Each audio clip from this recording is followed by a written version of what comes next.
A stark reminder today that Joe Biden is still around. Yeah, the US president is still in power. He's not up to the job, as you know, which is why we hardly hear from him.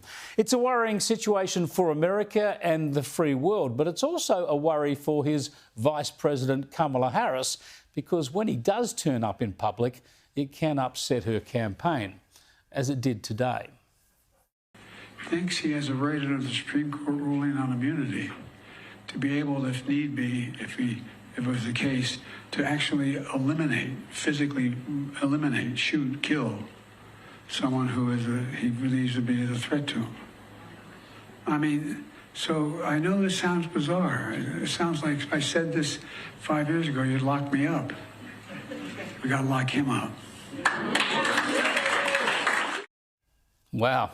At least he knows it sounds bizarre. These wild claims about shooting people and demanding Trump should be locked up. It all just goes to show how deep this Trump derangement syndrome really is. Biden seemed to realise his mistake and tried to tidy it up. We got to lock him up. Politically lock him up. Really? Politically locking him up? What is that? It just makes no sense. It just makes the whole thing worse.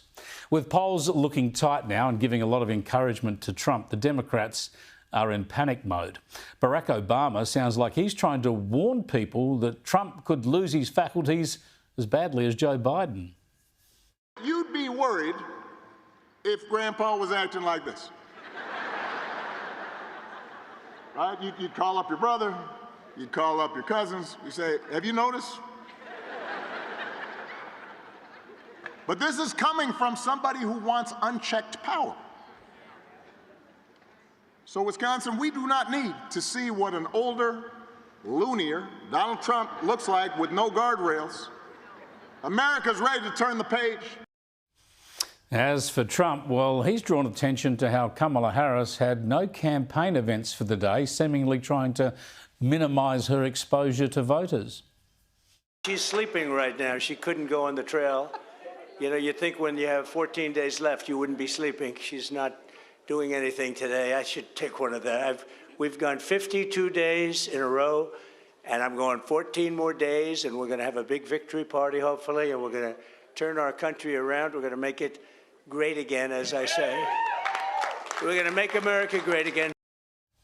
But going by her most recent public appearance, Harris understands the race is tight and she needs a lot of people to turn out and vote for her. At least, I think that's what she was trying to say.